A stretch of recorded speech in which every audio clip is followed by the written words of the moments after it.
Hi everyone, welcome back to my channel. My name is Reed. I talk about manifestations and LA success stories. So let's start chapter 4 of the book The Power of Your Subconscious Mind by Joseph Murphy. Chapter 4 है mental healing in ancient times. अगर आपने 3 chapter नहीं पढ़े हैं तो please उसे जाकर सुन लीजिए, वो बहुत अमेजिंग है, आपको बहुत हेल्पफुल होंगी, आपके लिए टेक्निक्स और सक्सेस स्टोरीज उसमें बहुत ही ज़्यादा दी गई हैं, तो वो आपको ज़रूर मोटिवेट करेंगे आपकी आगे वाली डिज़ायर्स के लिए। चैप्टर 4 में जोसेफ मर्फी कहती हैं कि कोई भी डिज़ायर है उसके लिए प्रेयर करते हैं जब हम, तो उस पर बिलीव करो कि हम वो ऑलरेडी रिसीव कर चुके हैं और वह फ्यूचर में आपके पास और अपने आप आ जाएगी। जब हम बिलीव करते हैं और एक्सेप्ट करते हैं कि डिज़ायर ऑलरेडी ट्रू है, वो फैक्ट है, हमारी लाइफ में ऑलरेडी एग्जिस्ट करती है, तो हमारी रियलाइजेशन होती है जो हमारे सबकॉन्शियस की, वो उसे फॉलो करती है और मैनिफेस्ट कर देती है फ्यूचर में। बाइबल में भी जीसस ने बहुत बार कहा है कि अकॉर्डिंग टू फेथ, हमारे विश्वास के तौर पर ही चीज़ें लागू होती हैं हम पर, कि हम कौन सी डिज़ायर को कब तक पा सकते हैं।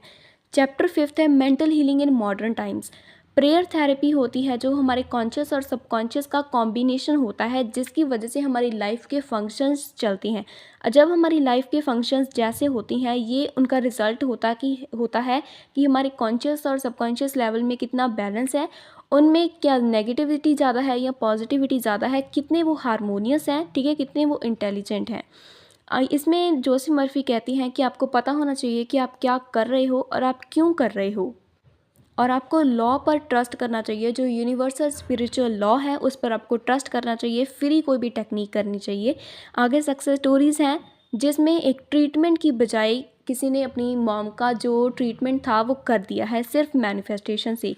अब एक लेडी थी जिसकी मॉम न्यूयॉर्क में थी, ठीक है, और उनकी मॉम को वहाँ पर क्रोनरी थ्रोम्बोसिस होगी, जो कि एक डिसऑर्डर था, और वो वहाँ पर जा नहीं सकती थी, पर वो प्रेयर कर सकती थी। तो वो हर रोज़ प्रेयर करती थी कि जो हीलिंग है वो वहाँ पर है जहाँ पर मेरी मदर है। मेरी मदर की कंडीशन बहुत ही ज़्यादा ठीक है, अभी वो परफेक्ट हेल्थ में है। मुझे पता है कि उनकी जो डिसऑर्डर है वो उनके थॉट प्रोसेस की वजह से उन्हें हो गया, पर अब मुझे पता है कि उसे चेंज करने के लिए मुझे मेरे थॉट्स चेंज करने होंगे। तो वो कहती है कि मैं थॉट्स चेंज कर रही हूँ और मैं ये डिक्लेयर कर रही हूँ कि मेरी मॉम अभी परफेक्ट हेल्थ में है। उनके सारे जो भी उनके डिसऑर्डर्स हैं वो सारे कम्प्लीटली वैनिश हो चुके हैं, और अब वो एक कम्प्लीटली डिसऑर्डर फ्री स्टेट में है, होलनेस है उनकी बॉडी में, हार्मनी है और परफेक्ट हेल्थ है। ये चीज़ उन्होंने जो अपना माइंड इनसे सैचुरेट कर लिया, ठीक है, तो उसके बाद 3-4 दिनों के बाद उनकी मॉम की कम्प्लीटली रिमार्केबल रिकवरी हुई। जब उन्होंने अपने आप को और उस इन्फिनिट पावर से, जो कि प्यार है और परफेक्ट हेल्थ प्रोवाइड करती है, उससे अलाइन कर लिया, तब उनकी मॉम की रिकवरी रिमार्केबल हो गई और सारे डॉक्टर शॉक हो गए। सेकंड सक्सेस स्टोरी है जिसमें हमारे सबकॉन्शियस माइंड का काइनेटिक एक्शन रिलीज़ हुआ, जिससे कैंसर सेल्स बिल्कुल वैनिश हो गए, ठीक है, जो कि एक साइकोलॉजिस्ट थी, जोसेफ मर्फी की एक फ्रेंड थी साइकोलॉजिस्ट, उनको कैंसर हो गया था जो कि बहुत डेंजरस था, ठीक है, और डॉक्टर ने उन्हें एक पेनफुल ट्रीटमेंट सजेस्ट किया जो कि वो नहीं करवाना चाहती थी। तो उनसे तो एग्री करने से पहले उन्होंने अपने सबकॉन्शियस माइंड की पावर को इस्तेमाल करना चाहा। वो हर रोज़ अफर्म करती थी, मेरी बॉडी का हर सेल, नर्व, टिश्यू, ऑर्गन जो सारे हैं वो प्योर हैं और परफेक्ट हैं, ठीक है, मेरी सारी बॉडी रीस्टोर हो चुकी है एक हेल्दी बॉडी में और हार्मनी बॉडी में, जिसमें सिर्फ प्यार है और खुशियाँ हैं। ये सारी जो प्रेयर है वो करती थी सोने से पहले, जब वो लेटी होती थी बेड पर, ठीक है, तो वो 1 मंथ में रिकवर हो गई। उसके बाद जोसेफ मर्फी ने उन्हें पूछा कि तुम सोने से पहले ही क्यों करती थी ये सब कुछ, है ना, तुम पहले भी तो कर सकती हो techniques.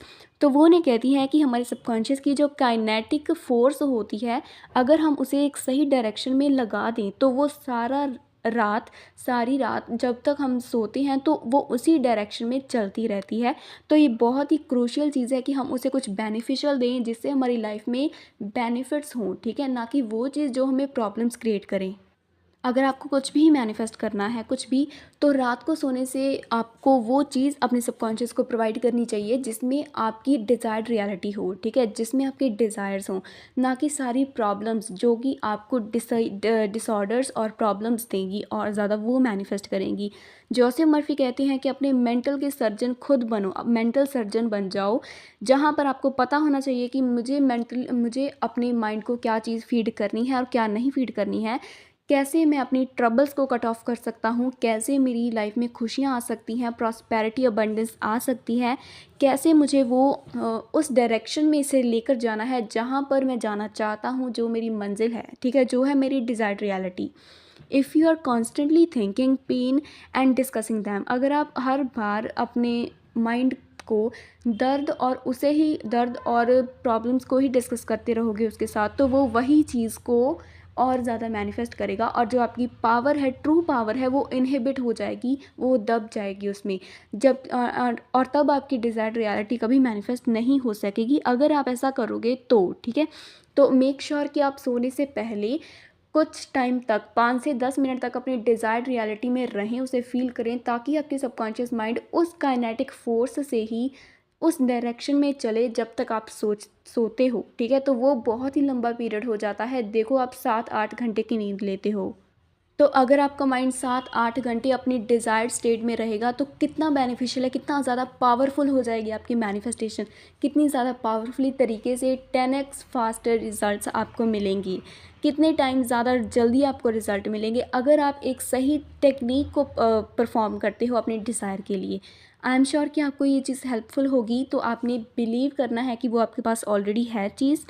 And the next is आपको कंप्लेनिंग मूड से कम्प्लीटली कट ऑफ हो जाना है और रात को जैसे सैड्स होता है, पर सैड्स में बहुत ही ज़्यादा डीपली विजुअलाइजेशन होती है, वैसा नहीं करना, पर आपको वो चीज़ अपनी डिज़ायर्ड रियलिटी को सोचना है, उसकी प्रेजेंस में उसको फील करना है कुछ 5 से 10 मिनट तक, ताकि उसकी काइनेटिक एनर्जी सबकॉन्शियस के थ्रू आपकी सारे उतने 7 से 8 घंटे जितना टाइम तक आप सोते हो उसी डायरेक्शन में जाए जहाँ पर आपको जाना है, ताकि आपकी अनडिज़ायर्ड रियलिटी मैनिफेस्ट ना हो, ठीक है? So that's all for today. I hope कि आपको 4 और चैप्टर 4th और 5th समझ आ गया होगा। So thank you so much for watching this video. Do not forget to like, comment and subscribe.